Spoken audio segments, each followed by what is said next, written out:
कृष्ण, राधे राधे। आज की कथा में आप सभी भक्तों का हार्दिक स्वागत है। भगवान श्री कृष्ण और श्रीमती राधा रानी की कृपा सदैव आप और आपके समस्त परिवार पर बनी रहे। इससे पहले के सभी अध्याय सुनने के लिए आप सभी का दिल से बहुत बहुत आभार। और अब भगवान श्री हरि विष्णु का ध्यान करके आज की पावन कथा का प्रारंभ करते हैं। नारद जी ने पूछा, पिताजी, किस आचरण से ब्राह्मण के ब्रह्म तेज की वृद्धि होती है? ब्रह्मा जी ने कहा, बेटा, श्रेष्ठ ब्राह्मण को चाहिए कि वह प्रतिदिन कुछ रात रहते ही बिस्तर से उठ जाए और गोविंद, माधव, कृष्ण, हरि, दामोदर, नारायण, जगन्नाथ, वासुदेव, वेद माता सावित्री, अजन्मा, विभु, सरस्वती, महालक्ष्मी, ब्रह्मा, शंकर, शिव, शंभु, ईश्वर, महेश्वर, सूर्य, गणेश, स्कंद, गौरी, भागीरथी और शिवा, इन नामों का कीर्तन करें। जो मनुष्य सवेरे उठकर इन सब का स्मरण करता है वह ब्रह्म हत्या आदि पापों से निस्संदेह मुक्त हो जाता है। हे तात, एक बार भी इन नामों का उच्चारण करने पर संपूर्ण यज्ञों का तथा लाखों गोदान का फल मिलता है। इस प्रकार इन नामों का उच्चारण करके गांव से बाहर दूर जाकर साफ सुथरे स्थान में मलमूत्र का परित्याग करें। यदि रात का समय हो तो दक्षिण दिशा की ओर मुंह करके और दिन में उत्तर दिशा को मुंह करके शौच करना चाहिए। इसके बाद हाथ मुंह धोकर कुल्ला करके गूलर आदि की लकड़ी से दांत साफ करना चाहिए। तत्पश्चात द्विज को स्नान आदि करके संयम पूर्वक बैठकर संध्योपासन करना चाहिए।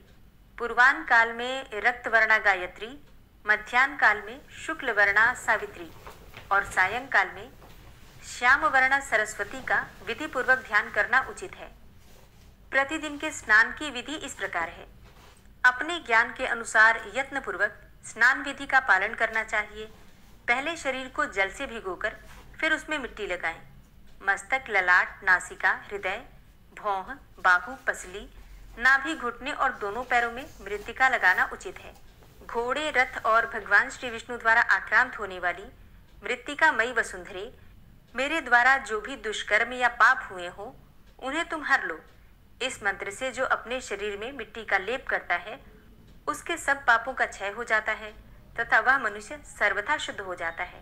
तदनंतर विद्वान पुरुष नद, नदी, पोखरा, सरोवर या कुएं पर जाकर वेद मंत्रों के उच्चारण पूर्वक स्नान करे। उसे नदी आदि की जल राशि में प्रवेश करके स्नान करना चाहिए और कुएं पर नहाना हो तो किनारे रहकर घड़े से स्नान करना उचित है। मनुष्य को अपने समस्त पापों का नाश करने के लिए विधिवत स्नान करना चाहिए। सवेरे का स्नान महापुण्यदायक और सब पापों का नाश करने वाला होता है। जो ब्राह्मण सदा प्रातःकाल स्नान करता है वह विष्णु लोक में प्रतिष्ठित होता है। प्रातः संध्या के समय 4 दंड तक जल अमृत के समान रहता है। वह पितरों को सुधा के समान तृप्तिदायी होता है। इसके बाद 2 घड़ी तक अर्थात 12 कुल 1 पहर तक जल मधु के समान रहता है। वह भी पितरों की प्रसन्नता बढ़ाने वाला होता है। तत्पश्चात 1.5 पहर तक का जल दूध के समान माना गया है। उसके बाद 4 दंड तक का जल दुग्ध मिश्रित सा रहता है। नारद जी ने कहा, हे देवेश्वर, अब मुझे यह बताइए कि जल के देवता कौन है तथा जिस प्रकार मैं तर्पण की विधि ठीक ठीक जान सकूं ऐसा भी उपदेश कीजिए। ब्रह्मा जी ने कहा, बेटा, संपूर्ण लोकों में भगवान श्री विष्णु ही जल के देवता माने गए हैं। अतः जो जल से स्नान करके पवित्र होता है उसका भगवान श्री विष्णु कल्याण करते हैं। 1 घूंट जल पीकर भी मनुष्य पवित्र हो जाता है। पर विशेष बात यह है कि कुश के संसर्ग से जल अमृत से भी बढ़कर होता है। कुश संपूर्ण देवताओं का निवास स्थान है। कुश अर्थात कुशा। पूर्व काल में मैंने ही उसे उत्पन्न किया था। कुश के मूल में स्वयं मैं अर्थात ब्रह्मा, उसके मध्य भाग में श्री विष्णु और अग्रभाग में भगवान श्री शंकर विराजमान है। इन तीनों के द्वारा कुश की प्रतिष्ठा होती है। अपने हाथों में कुश धारण करने वाला द्विज सदा पवित्र माना गया है। वह यदि किसी स्तोत्र या मंत्र का पाठ करे तो उसका 100 गुना महत्व बतलाया गया है। वही यदि तीर्थ में किया जाए तो उसका फल 1000 गुना अधिक हो जाता है। कुश, काश, दुर्वा, जौ का पत्ता, धान का पत्ता, बलवज और कमल, ये 7 प्रकार के कुश बतलाए गए हैं। इनमें जो पूर्व पूर्व कुश हैं वो अधिक पवित्र माने गए हैं। ये सभी कुश लोक में प्रतिष्ठित हैं। तिल के संपर्क से जल अमृत से भी अधिक स्वादिष्ट हो जाता है। जो प्रतिदिन स्नान करके तिल मिश्रित जल से पितरों का तर्पण करता है वह अपने दोनों कुलों का अर्थात पितृकुल एवं मातृकुल का उद्धार करके ब्रह्मलोक को प्राप्त होता है। वर्षा के 4 महीनों में दीपदान करने से पितरों के ऋण से छुटकारा मिलता है।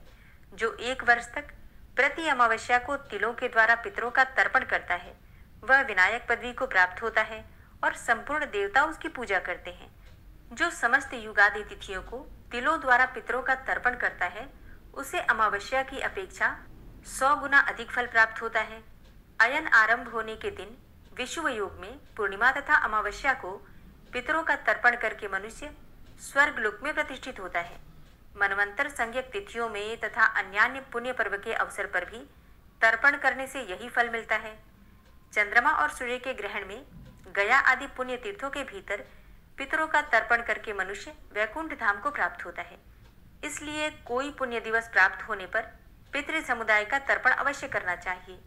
एकाग्र चित्त होकर पहले देवताओं का तर्पण करने के पश्चात विद्वान पुरुष पितरों का तर्पण करने का अधिकारी होता है। श्राद्ध में भोजन के समय एक ही हाथ से अन्न परोसें, किंतु तर्पण के समय दोनों हाथों से जल दें, यही सनातन विधि है। दक्षिणाभिमुख होकर पवित्र भाव से तृप्त्याम इस वाक्य के साथ नाम गोत्र का उच्चारण करते हुए पितरों का तर्पण करना चाहिए। जो मोहवश सफेद तिलों के द्वारा पितृवर्ग का तर्पण करता है, उसका किया हुआ तर्पण व्यर्थ होता है। यदि दाता स्वयं जल में स्थित होकर पृथ्वी पर तर्पण का जल गिराए तो उसका वह जलदान व्यर्थ जाता है, किसी के पास नहीं पहुंचता। इसी प्रकार जो स्थल में खड़ा होकर जल में पितरों का तर्पण करता है, उसका भी दिया हुआ जल निरर्थक ही जाता है, वह भी पितरों को प्राप्त नहीं होता। जो जल में नहाकर भीगे वस्त्र पहने हुए ही तर्पण करता है, उसके पितर देवताओं सहित सदा तृप्त रहते हैं। विद्वान पुरुष धोबी के धोए हुए वस्त्र को अशुद्ध मानते हैं। अपने हाथ से पुनः धोने पर ही वह वस्त्र शुद्ध होता है। जो सूखे वस्त्र पहने हुए किसी पवित्र स्थान पर बैठकर पितरों का तर्पण करता है, उसके पितर भी तृप्ति लाभ करते हैं। जो अपने तर्जनी उंगली में चांदी की अंगूठी धारण करके पितरों का तर्पण करता है, उसका सब तर्पण लाख गुना अधिक फल देने वाला होता है। इसी प्रकार विद्वान पुरुष यदि अनामिका उंगली में सोने की अंगूठी पहनकर पितृवर्ग का तर्पण करे तो वह करोड़ों गुना अधिक फल देने वाला होता है। जो स्नान करने के लिए जाता है, उसके पीछे प्यास से पीड़ित देवता और पितर भी वायु रूप होकर जल की आशा से जाया करते हैं, किंतु जब वह नहाकर धोती निचोड़ने लगता है तब वे निराश होकर लौट जाते हैं। अतः पितृ तर्पण किए बिना धोती नहीं निचोड़नी चाहिए। मनुष्य के शरीर में जो 3.5 करोड़ रोए हैं, वे संपूर्ण तीर्थों के प्रतीक हैं। उनका स्पर्श करके जो जल धोती पर गिरता है, वह मानो कि संपूर्ण तीर्थों का ही जल गिरता है। इसलिए तर्पण के पहले धोए हुए वस्त्र को निचोड़ना नहीं चाहिए। देवता स्नान करने वाले व्यक्ति के मस्तक से गिरने वाले जल को पीते हैं। पितर मूछ दाढ़ी के जल से तृप्त होते हैं। गंधर्व नेत्रों का जल और संपूर्ण प्राणी अधोभाग का जल ग्रहण करते हैं। इस प्रकार देवता, पितर, गंधर्व तथा संपूर्ण प्राणी स्नान मात्र से ही संतुष्ट हो जाते हैं। स्नान से शरीर में पाप नहीं रह जाता। जो मनुष्य प्रतिदिन स्नान करता है, वह पुरुषों में श्रेष्ठ है। वह सब पापों से मुक्त होकर स्वर्ग लोक में प्रतिष्ठित होता है। देवता और महर्षि तर्पण तक स्नान करने का ही अंग मानते हैं। तर्पण के बाद विद्वान पुरुष को देवताओं का पूजन करना चाहिए। जो गणेश की पूजा करता है, उसके पास कोई विघ्न नहीं आता। लोग धर्म और मोक्ष के लिए लक्ष्मीपति भगवान श्री विष्णु की, आवश्यकताओं की पूर्ति के लिए शंकर की, आरोग्य के लिए सूर्य की तथा संपूर्ण कामनाओं की सिद्धि के लिए भवानी की पूजा करते हैं। देवताओं की पूजा करने के पश्चात बलि वैश्वदेव करना चाहिए। पहले अग्नि कार्य करके फिर ब्राह्मण को तृप्त करने वाला अतिथि यज्ञ करें। देवताओं और संपूर्ण प्राणियों का भाग देकर मनुष्य स्वर्गलोक को जाता है। इसलिए प्रतिदिन पूरा प्रयत्न करके नित्य कर्मों का अनुष्ठान करना चाहिए। जो स्नान नहीं करता वह मल भोजन करता है। जो जप नहीं करता, तर्पण नहीं करता, वह पितृघाती होता है। देवताओं की पूजा न करने पर ब्रह्म हत्या के समान पाप लगता है। संध्योपासन न करके पापी मनुष्य सूर्य की हत्या करता है। नारद जी ने पूछा, पिताजी, ब्राह्मण आदि वर्णों के सदाचार और उनके कर्तव्यों का क्रम बतलाइए, साथ ही समस्त प्रवृत्ति प्रधान कर्म का वर्णन भी कीजिए। ब्रह्मा जी ने कहा, वत्स, मनुष्य आचार से आयु, धन तथा स्वर्ग और मोक्ष प्राप्त करता है। आचार अशुभ लक्षणों का निवारण करता है। आचारहीन पुरुष संसार में निंदित, सदा दुख का भागी, रोगी और अल्पायु होता है। अनाचारी मनुष्य को निश्चित ही नरक में निवास करना पड़ता है तथा आचार से श्रेष्ठ लोक की प्राप्ति होती है। इसलिए तुम आचार का यथार्थ रूप से वर्णन सुनो। प्रतिदिन अपने घर को गोबर से लीपना चाहिए। अच्छा, उस समय में गोबर से ही घर लीपे जाते थे क्योंकि कच्ची जमीन होती थी। अभी के लिए अगर हम माने तो घर में प्रतिदिन साफ सफाई अर्थात पोछा इत्यादि लगना चाहिए।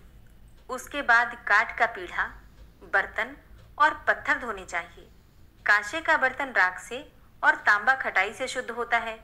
सोना और चांदी के बर्तन जल मात्र से धोने पर ही शुद्ध हो जाते हैं। लोहे का पात्र आग के द्वारा तपाने पर और धोने से शुद्ध होता है। अपवित्र भूमि खोदने, जलाने, लीपने तथा धोने से एवं वर्षा से शुद्ध होती है। धातु निर्मित पात्र अर्थात मणि पात्र तथा सब प्रकार के पत्थर से बने हुए पात्र, इन सब की भस्म और मृत्तिका से शुद्धि बताई गई है। शैया, स्त्री, बालक, वस्त्र, यज्ञोपवीत और कमंडलू ये अपने हों तो सदा ही शुद्ध होते हैं और दूसरे के हों तो कभी भी शुद्ध नहीं माने जाते। एक वस्त्र धारण करके भोजन और स्नान न करें। दूसरे का उतारा हुआ वस्त्र कभी न धारण करें। केशों और दांतों की सफाई सवेरे ही करनी चाहिए। गुरुजनों को नित्य प्रति नमस्कार करना नित्य का कर्तव्य होना चाहिए। दोनों हाथ, दोनों पैर और मुख, इन पांचों अंगों को धोकर विद्वान पुरुष भोजन प्रारंभ करें। जो इन पांचों को धोकर भोजन करता है वह 100 वर्ष तक जीता है। देवता, गुरु, स्नातक, आचार्य और यज्ञ में दीक्षित ब्राह्मण की छाया पर अर्थात परछाई पर जानबूझकर पैर नहीं रखना चाहिए। गौओं के समुदाय, देवता, ब्राह्मण, घी, मधु, चौराहे तथा प्रसिद्ध वनस्पतियों को अपने दाहिने करके चलना चाहिए। गौ ब्राह्मण, अग्नि ब्राह्मण, 2 ब्राह्मण तथा पति और पत्नी के बीच से होकर नहीं निकलना चाहिए। गौ ब्राह्मण, अग्नि ब्राह्मण मतलब गौ एक तरफ गाय हो एक तरफ ब्राह्मण हो तो बीच से नहीं निकलना चाहिए। एक तरफ अग्नि हो एक तरफ ब्राह्मण हो तो उनके बीच से भी नहीं निकलना चाहिए। और 2 ब्राह्मण एक साथ चल रहे हों तो उनके बीच से भी नहीं निकलना चाहिए, या फिर बैठे भी हों तभी भी इस बात का ध्यान रखा जाता है। इसके साथ ही अगर पति पत्नी बैठे हों तो उनके बीच से कभी भी नहीं निकलना चाहिए, क्योंकि जो ऐसा करता है वह स्वर्ग में रहता हो तो भी नीचे गिर जाता है। जूठे हाथ से अग्नि, ब्राह्मण, देवता, गुरु, अपने मस्तक, पुष्प वाले वृक्ष तथा यज्ञ में उपयोग होने वाले पेड़ों का स्पर्श नहीं करना चाहिए, मतलब जूठे हाथ से इन चीजों को नहीं छूना चाहिए। सूर्य, चंद्रमा और नक्षत्र, इन 3 प्रकार के तेजों की ओर जूठे मुंह कभी दृष्टि भी नहीं डालनी चाहिए। इसी प्रकार ब्राह्मण, गुरु, देवता, राजा, श्रेष्ठ सन्यासी, योगी, देव कार्य करने वाले तथा धर्म का उपदेश करने वाले द्विज की ओर भी जूठे मुंह से दृष्टिपात नहीं करना चाहिए। नदियों और समुद्र के किनारे, यज्ञ संबंधी वृक्ष की जड़ के पास, बगीचे में, फुलवारी में, ब्राह्मण के निवास स्थान पर, गौशाला में तथा साफ सुथरी सुंदर सड़कों पर तथा जल में कभी भी मल का त्याग न करें। धीर पुरुष अपने हाथ, पैर, मुख और केशों को रूखे न रखें। दांतों पर मैल न जमने दें। नख को मुंह में न डालें। रविवार और मंगलवार को तेल न लगाएं। अपने शरीर और आसन पर ताल न दें। गुरु के साथ एक आसन पर न बैठें। श्रोत्रिय के धन का अपहरण न करें। देवता और गुरु का भी धन न लें। राजा, तपस्वी, पंगु, अंधे तथा स्त्री का धन भी न लें। ब्राह्मण, गौ, राजा, रोगी, भार से दबा हुआ मनुष्य, गर्भिणी स्त्री तथा अत्यंत दुर्बल पुरुष सामने से आते हों तो स्वयं किनारे होकर उन्हें जाने के लिए रास्ता दें। राजा, ब्राह्मण तथा वैद्य से झगड़ा न करें। ब्राह्मण और गुरु पत्नी से दूर ही रहना चाहिए। पतित, कोढ़ी, चांडाल, गोमांस भक्षी और समाज बहिष्कृत को दूर से ही त्याग दें। जो स्त्री दुष्टा, दुराचारिणी, कलंक लगाने वाली, सदा ही कलह से प्रेम करने वाली, प्रमादिनी, निडर, निर्लज्ज, बाहर घूमने फिरने वाली, अधिक खर्च करने वाली और सदाचार से हीन हो, उसको भी दूर से ही त्याग देना चाहिए। बुद्धिमान शिष्य को उचित है कि वह रजस्वला अवस्था में गुरु पत्नी को प्रणाम न करें, उसका चरण स्पर्श न करें। यदि उस अवस्था में भी वह उसे छू ले तो पुनः स्नान करने से ही उसकी शुद्धि होती है। शिष्य गुरु पत्नी के साथ खेल कूद में भी भाग न लें और उसकी बात अवश्य सुने, किंतु उसकी ओर आंख उठाकर न देखें। पुत्रवधू, भाई की स्त्री, अपनी पुत्री, गुरु पत्नी तथा अन्य किसी युवती स्त्री की ओर न तो देखें और न ही उसका स्पर्श करें। इन स्त्रियों की ओर भौहें मटकाकर देखना और अश्लील वचन कहना, वाद विवाद करना सदा ही त्याज्य है। भूसी, अंगारे, हड्डी, राख, रुई, निर्माल्य, देवता को अर्पण की हुई वस्तु, निर्माल्य अर्थात देवता को अर्पण की हुई वस्तु, चिता की लकड़ी, चिता तथा गुरुजनों के शरीर पर कभी पैर न रखें। अपवित्र, दूसरे का उच्छिष्ट तथा दूसरे की रसोई बनाने के लिए रखा हुआ अन्न भोजन न करें। धीर पुरुष किसी दुष्ट के साथ एक क्षण भी न ठहरे और न यात्रा ही करे। इसी प्रकार उसे दीपक की छाया में तथा बहेड़े वृक्ष के नीचे भी खड़ा नहीं होना चाहिए। अपने से छोटे को प्रणाम न करें। चाचा और मामा आदि के आने पर उठकर आसन दें और उनके सामने हाथ जोड़कर खड़ा रहे। जो तेल लगाए हो किंतु स्नान न किए हो, जिसके मुंह और हाथ जूठे हों, जो भीगे वस्त्र पहने हो, रोगी हो, समुद्र में घुसा हो, उद्विग्न हो, भार ढो रहा हो, यज्ञ कार्य में लिप्त हो, स्त्रियों के साथ क्रीड़ा में आसक्त हो, बालक के साथ खेल कर रहा हो तथा जिसके हाथों में फूल और कुश हो, ऐसे व्यक्ति को प्रणाम न करें। मस्तक अथवा कानों को ढककर जल में खड़ा होकर शिखा खोलकर पैरों को बिना धोए अथवा दक्षिणाभिमुख होकर आचमन नहीं करना चाहिए। यज्ञोपवीत से रहित या नग्न होकर कच्च खोलकर अथवा एक वस्त्र धारण करके आचमन करने वाला पुरुष शुद्ध नहीं होता। पहले तर्जनी, मध्यमा और अनामिका इन 3 उंगलियों से मुख का स्पर्श करें, फिर अंगूठे और तर्जनी के द्वारा नासिका का, अंगूठे और अनामिका के द्वारा दोनों कानों का, केवल अंगूठे से नाभि का, करतल से हृदय का, संपूर्ण अंगुलियों से मस्तक का तथा अंगुलियों के अग्रभाग से दोनों बाहुओं का स्पर्श करके मनुष्य शुद्ध होता है। इस विधि से आचमन करके मनुष्य को संयम पूर्वक रहना चाहिए। ऐसा करने से वह सब पापों से मुक्त होकर अक्षय स्वर्ग का उपभोग करता है। भीगे पैर सोना, सूखे पैर भोजन करना और अंधेरे में शयन तथा भोजन करना निषिद्ध है। पश्चिम और दक्षिण की ओर मुंह करके दंत धावन न करें। उत्तर और पश्चिम दिशा की ओर सिरहाना करके कभी न सोएं, क्योंकि इस प्रकार शयन करने से आयु क्षीण हो जाती है। पूर्व और दक्षिण दिशा की ओर सिरहाना करके सोना उत्तम है। मनुष्य के एक बार का भोजन देवताओं का भाग, दूसरी बार का भोजन मनुष्यों का, तीसरी बार का भोजन प्रेतों और दैत्यों का तथा चौथी बार का भोजन राक्षसों का भाग होता है। पहले के समय में भोजन का भी एक नियम होता था, कितनी बार भोजन करना चाहिए। अभी की तरह नहीं कि कभी भी भोजन कर लेते हैं और कितनी बार भोजन कर लेते हैं। जो स्वर्ग में निवास करके इस लोक में पुनः उत्पन्न हुए हैं, उनके हृदय में नीचे लिखे 4 सद्गुण सदा मौजूद रहते हैं। उत्तम दान देना, मीठे वचन बोलना, देवताओं का पूजन करना तथा ब्राह्मणों को संतुष्ट रखना। इसके विपरीत कंजूसी, स्वजनों की निंदा, मैले कुचैले वस्त्र पहनना, नीच जनों के प्रति भक्ति रखना, अत्यंत क्रोध करना और कटु वचन बोलना, ये नरक से लौटे हुए मनुष्यों के चिन्ह हैं। नवनीत के समान को ओम विश्वं विश्वरूपषट्कारो भूतभव्य भवत्प्रभु भूतकृत भूतभृत भावो भूतात्मा भूतवाहन भूतात्मा परमात्मा च मुक्तानां परमागति अव्ययः पुरुषः साक्षी क्षेत्रज्ञो अक्षर एव च योगो योगविदां नेता प्रधान पुरुषेश्वरः नारसिंहवपुः श्रीमान् केशवः पुरुषोत्तमः सर्वः शर्वः शिवस्थाणुर्भूतादिर्निधिर्व्ययः संभवो भावनो भर्ता प्रभवः प्रभुरीश्वरः स्वयंभू शंभुरादित्यः पुष्कराक्षो महास्वनः अनादिनिधनो धाता विधाता धातुरुत्तमः अप्रमेयो ऋषिकेश पद्मनाभो अमरप्रभु विश्वकर्मा मनुस्त्वष्टा स्थविष्ठः स्थविरो ध्रुवः अग्राह्यः शाश्वतः कृष्णो लोहिताक्षः प्रतर्दनः प्रभूतस्त्रिककुब्धाम पवित्रं मङ्गलं परम् ईशानः प्राणदः प्राणो ज्येष्ठः श्रेष्ठः प्रजापति हिरण्यगर्भो भूगर्भो माधवो मधुसूदनः ईश्वरो विक्रमी धन्वी मेधावी विक्रमः क्रमः अनुत्तमो दुराधर्षः कृतज्ञः कृतिरात्मवान् सुरेशः शरणं शर्म विश्वरेताः प्रजाभवः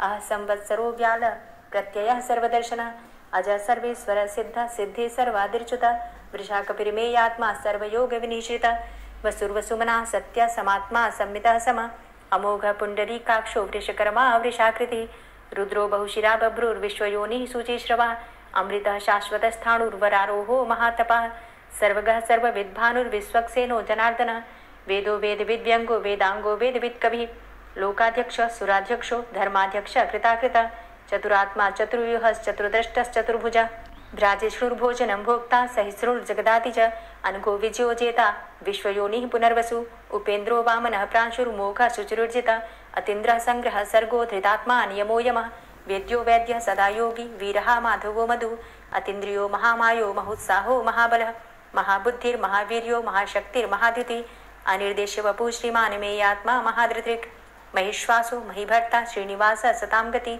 अनिरुद्ध सुरानंदो गोविंदो गोविंदांपति मरीचिर्दमनो हंस सुपर्णो भुजगोत्तम हिरण्यनाभ सुतपा पद्मनाभ प्रजापति अमृत्यु सर्वदिक्सिंह संधाता संधिमान स्थिर अजो दूर्मर्षण शास्ता विश्रुतात्मा सुरारिहा गुरुर्गुर्तमो धाम सत्य सत्य पराक्रम निमिषो अनिमिषो श्रग्वी वाचस्पति रुदारथि अग्रणिर्ग्रामणी श्रीमान न्यायो नेता समीरण सहस्रमूर्धा विश्वात्मा सहस्राक्ष सहस्रपात आवर्तनो निवृत्तात्मा संवृता संप्रमर्दन अहसंवर्तको वह निर्निलोधरणीधर सुप्रसादः प्रसन्नात्मा विश्वदृक् विशुभुग् विभु सत्कर्ता सत्कृतः साधु जहनुर्नारायणो नरः असंख्येयो अप्रमेयात्मा विशिष्ट शिष्टकृच्छुवि सिद्धार्थ सिद्ध संकल्प सिद्धिदः सिद्धि साधनः वृषाहि वृषभो विष्णुर्विष्पर्वा वृषोदरः वर्धनो वर्धमानश्च विविक्तः श्रुतिसागरः सुभुजो दूर्धरो वाग्मी महेन्द्रो वसुदो वसु नैकरूपो बृहद्रूप शिपिविष्टः प्रकाशनः ओजस्तेजो द्युतिधर प्रकाशात्मा प्रतापनः रिद्धस्पष्टाक्षरो मन्त्रश्चन्द्रांशुर्भास्करद्युतिः अमृतांशुद्भवो भानु शशबिन्दुः सुरेश्वरः औषधं जगतः सेतु सत्यधर्म पराक्रमः भूतभव्य भवन्नाथ पवनः पावनो नलः कामः कामकृत्कान्तः कामः कामप्रदः प्रभु युगाधिकृत युगावर्तो नैकमायो महाशनः अदृश्यो अव्यक्तरूपश्च सहस्रजित् अनन्तजित् इष्टो अविशिष्ट शिष्टेष्ट शिखण्डी नहुसो वृष क्रोधः क्रोधकृत्कर्ता विश्वबाहुर्महीधरः अच्युतः प्रतितः प्राणः प्राणदो वासवानुजः अपां निधिर्धिष्ठानं प्रमत्तः प्रतिष्ठितः स्कन्दः स्कन्दधरो धूर्यो वरदो वायुवाहनः वासुदेवो बृहद्भानुरादिदेवः पुरन्दरः अशोकस्तारणस्तारः शूरः सौरिर्जनेश्वरः अनुकूलः शतावर्त पद्मी पद्मनिभेक्षणः पद्मनाभो अरविन्दाक्ष पद्मगर्भ शरीरभृत् महर्धिरिद्धो वृद्धात्मा महाक्षो गरुडाध्वजः अतुलः शरभो भीमो समयज्ञो हविर्हरि सर्वलक्षणलक्षण्यो लक्ष्मीवान् समितिञ्जयः वीक्षरो रोहितो मार्गो हेतुर्दामोदरः सः महीधरो महाभागो वेगवान् मिताशनः उद्भवः शोभनो देवः श्रीगर्भः परमेश्वरः करणं कारणं कर्ता विकर्ता गहनो गुहः व्यवसायो व्यवस्थान संस्थान स्थानदो ध्रुवः परर्थी परमस्पस्तुष्टः पुष्टः सुभेक्षणः रामो विरामो विरजो मार्गो नेयो नयोनयः वीरः शक्तिमतां श्रेष्ठो धर्मो धर्मविदुत्तमः वैकुण्ठः पुरुषः प्राणः प्राणदः प्रणवः पृथु हिरण्यगर्भः शत्रुघ्नो व्याप्तो वायुरुधोक्षजः ऋतुः सुदर्शनः कालः परमेष्ठी परिग्रहः उग्रः संवत्सरो दक्षो विश्रामो विश्वदक्षिणः विस्तारः स्थावरस्थाणु प्रमाणं बीजमव्ययम् अर्थो अनर्थो महाकोशो महाभोगो महाधनः अनिर्विण्णः स्थविष्टोभू धर्मयुपो महामख नक्षत्रनेमिर्नक्षत्री क्षमा चामः समीहनः यज्ञ इज्यो महिज्यश्च क्रतुसत्रं सतां गतिः सर्वदर्शी विमुक्तात्मा सर्वज्ञो ज्ञानमुत्तमं सुव्रतः सुमुखः सुष्मा सुघोषः सुखदः सुहृतः मनोहरो जित्क्रोधो वीरबाहुर्विदारणः स्वापनः स्ववसो व्यापी नैकात्मा नैककर्मकृत् वत्सरो वत्सलो वत्सी रत्नगर्भो धनेश्वरः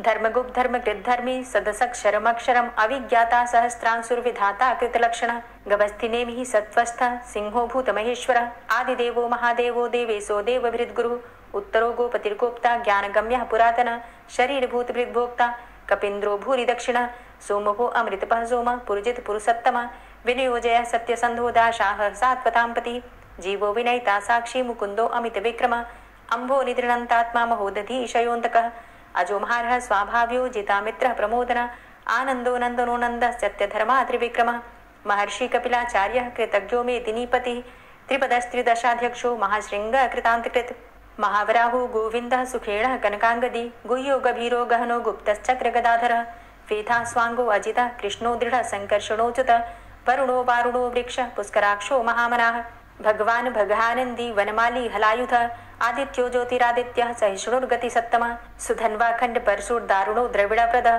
दिविस्त्रिक्सरदृग्व्यासो वाचस्पतिर्योनिजः त्रिसामा सामगः साम निर्वाणं भेषजं भिषक् संन्यासकृच्छमः शान्तो निष्ठा शान्तिः परायणं शुभाङ्गः शान्तिदस्रष्टा कुमुदः कुबलेशयः गोहितो गोपतिर्गोप्ता वृषभाक्षो वृषप्रियः अनिवर्ति निवृतात्मा संक्षेप्ता चेमकृच्छिवः श्रीवत्स्वक्षा श्रीवास श्रीपति श्रीमताम्बर श्रीद श्रीश श्रीनिवास श्रीनिधि श्रीविभावन श्रीधर श्रीकर श्रेय श्रीमान लोकत्रयाश्रय स्वक्ष स्वंग शतानंदो नंदिर्ज्योतिर्गणेश्वर विजितात्मा विधेयात्मा सत्कीर्तिश्छिन्न संशय उदीर्ण सर्वतक्षसुर निशा शाश्वत स्थिर भूषयो भूषणो भूतिर्विशोकः शोकनाशन अर्चिष्मान अर्चित कुंभो विशुद्धात्मा विशोधन अनिरुद्धो अप्रतिरथ प्रद्युम्नो अमित विक्रम कालिनेमि निहावीर शौरी सूर्यजनेश्वर त्रिलोकात्मा त्रिलोकेशः केशवः केशिहारी कामदेवः कामपालः कामीकान्तः कृतागमः अनिर्देशव पुर्विष्णोर्वीरो अनंतो धनंजयः ब्रह्मण्यो ब्रह्मकृत् ब्रह्मा ब्रह्म ब्रह्म विवर्धन ब्रह्मविद् ब्राह्मणे ब्रह्मी ब्रह्मज्ञो ब्राह्मण प्रिय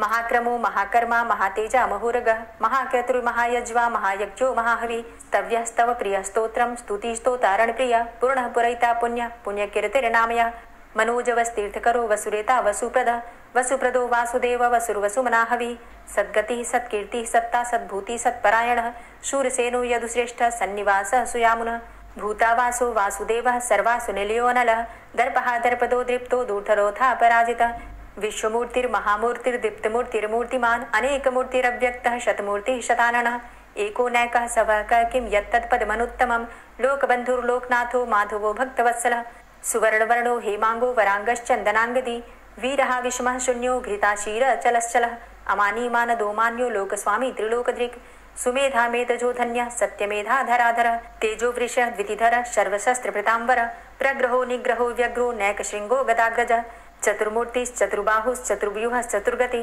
चतुरात्मा चतुर्भावश्चतुर्वेद विदेकपात् समावर्तो अनुवृतात्मा दुर्जयो दुरतिक्रम दुर्लभो दुर्गमो दुर्गो दुरावासो दुरारिहा शुभांगो लोकसारंग शुतन्तुस्तन्तु वर्धन इंद्रकर्मा महाकर्मा कृतकर्मा कृतागम उद्भवः सुन्दरः सुन्दो रत्ननाभः सुलोचनः अर्को वाजसनः शृङ्गी जयन्तः सर्वविजयी सुवर्णबिन्दुरक्षोभ्य सर्वभागीश्वरेश्वरः महाहृदो महागर्तो महाभूतो महानिधि कुमुदः कुन्दरः कुन्दः पर्जन्यः पावनो नीलः अमृताशो अमृतवपुः सर्वज्ञः सर्वतोमुखः सुलभः सुव्रतः सिद्धः शत्रुजित् शत्रुतापनः न्यग्रोधो दुम्बरो अस्वस्थश्चाणुरान्ध्रनिषूदनः सहस्रार्चिः सप्तजिह्वः सप्तैधा सप्तवाहनः अमूर्तिरणघो अचिन्त्यो भयकृद् भयनाशनः अणुर्बृहत्कृशः स्थूलो गुणभृन्निर्गुणो महान् अधृतः स्वधृतः स्वास्य प्राग्वंशो वंशवर्धनः भारभृति कथितो योगी योगी स सर्वकामद आश्रम श्रमण छाम सुपर्णो वायुवाहन धनुर्धरो धनुर्वेदो दंडोदमयितादम अपराजितः सर्वसहो नियंता नियमो यमः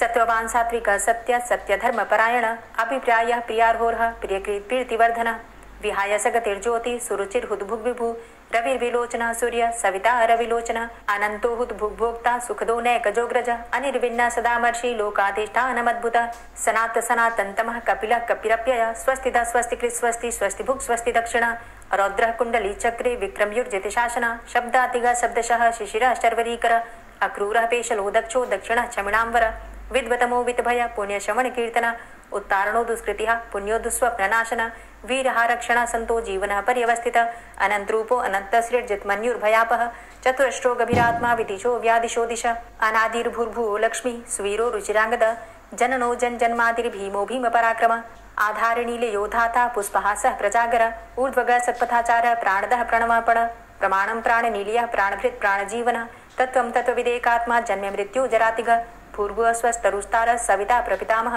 यज्ञो यज्ञपतिर्यज्वा यज्ञांगो यज्ञवाहन यज्ञभृद् यज्ञकृद्यज्ञ यज्ञभुक् यज्ञसाधन यज्ञान्तिकृद्यज्ञ गुह्यमन्यमन्नादेव च आत्मयोनिः स्वयं जातो वैखानः सामगायन देवकी नंदन स्रष्टा क्षितिसः पापनाशन शंखभृन्नन्दकी चक्री शारङ्गधन्वा गदाधरः रथाङ्गपाणिरक्षोभ्य सर्वप्रहरणायुध ओम नमः इति।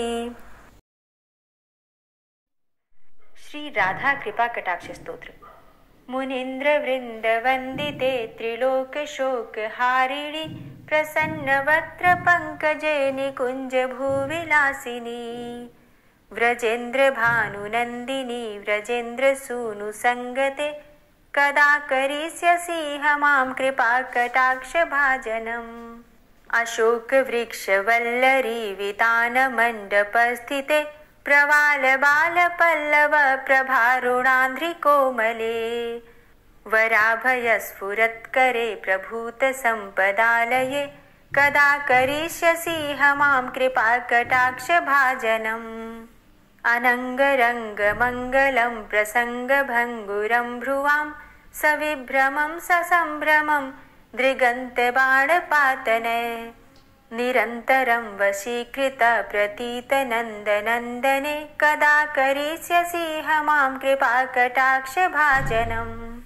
तडित्सुवर्णचम्पकप्रदीप्तगौरविग्रहे मुखप्रभापरास्तकोटिशारदेन्दुमण्डले विचित्रचित्रसञ्चरच्चकोरशावलोचने कदा करिष्यसि मां कृपाकटाक्षभाजनम् मदोन्मदादियौवने प्रमोदमानमण्डिते प्रियानुरागरञ्जिते कलाविलासपण्डिते अनन्यधन्यकुञ्जराज्यकामकेलिकोविदे कदा करिष्यसि मां कृपाकटाक्षभाजनम् अशेषहावभावधीरहीरहारभूषिते प्रभूतशातकुम्भकुम्भकुम्भिकुम्भसुस्तनि प्रशस्तमन्दहास्यचूर्णपूर्णसौख्यसागरे कदा करिष्यसि मां कृपाकटाक्षभाजनम् मृणालवालवल्लरीतरङ्गरङ्गदौर्लते लताग्रलास्यलोलनीललोचनावलोकने ललल्लुलन्मिलन्मनोज्ञमुग्धमोहिनाश्रिते कदा करिष्यसि मां कृपाकटाक्षभाजनम् सुवर्णमल्लिकाञ्चितत्रिरेखकम्बुकण्ठगे त्रिसूत्रमङ्गलीगुणत्रिरत्नदीप्तिदीधिते सलोलनीलकुन्तलप्रसूनगुच्छगुम्फिते कदा करिष्यसि मां कृपाकटाक्षभाजनम् नितम्बबिम्बलम्बमानपुष्पमेखलागुणे प्रशस्तरत्नकिङ्किणीकलापमध्यमञ्जुले करीन्द्रशुण्डदण्डिकावरोहशोभगोरुके कदा करिष्यसि मां कृपाकटाक्षभाजनम् अनेकमन्त्रनादमञ्जुनूपुरारवस्खलत् समाजराजहंसवंश निक्वणाति गौरवे विलोलहेमवल्लरी विडम्बिचारुचङ्क्रमे कदा करिष्यसि मां कृपाकटाक्षभाजनम् अनन्तकोटिविष्णुलोकनम्रपद्मजार्चिते हिमाद्रिजापुलोमजा विरिञ्चिजावरप्रदे अपारसिद्धिरिद्धिदिग्धसत्पदाङ्गुलीनखे कदा करिष्यसि मां कृपाकटाक्षभाजनम् मखेश्वरी क्रियेश्वरी स्वधेश्वरी सुरेश्वरी त्रिवेदभारतीश्वरी प्रमाणशासनेश्वरी रमेश्वरी क्षमेश्वरी प्रमोदकाननेश्वरी व्रजेश्वरी व्रजाधिपे श्रीराधिके नमोऽस्तुते इतीममद्भुतं स्तवं निशम्य भानुनन्दिनी करोतु सन्ततं जनं कृपाकटाक्षभाजनम् भवेत्तदैव सञ्चितत्रिरूपकर्मनाशनं लभेत्तदा ब्रजेन्द्रसूनुमण्डलप्रवेशनम् जय जय श्री राधे, जय जय श्री राधे। दोस्तों, उम्मीद करती हूँ आज की कथा आपको ज़रूर पसंद आई होगी। तो अगर कथा पसंद आई हो तो वीडियो को लाइक ज़रूर किया कीजिए और अगर संभव हो तो वीडियो को ज़्यादा से ज़्यादा शेयर कीजिए और हाँ, कमेंट बॉक्स में राधे राधे ज़रूर लिखा कीजिए। और जो भक्त इस चैनल पर पहली बार आए हैं, अभी तक आपने चैनल को सब्सक्राइब नहीं किया है, तो आज की वीडियो अगर आपको अच्छी लगे तो चैनल को सब्सक्राइब करके बेल आइकन को ज़रूर प्रेस कर लीजिए। इससे ये होगा कि इस चैनल पर जो भी नई वीडियो अपलोड होंगी उनकी नोटिफिकेशन आपको सही समय पर प्राप्त होगी। मिलती हूँ मैं आपसे अगली वीडियो में, तब तक के लिए जय श्री राधे।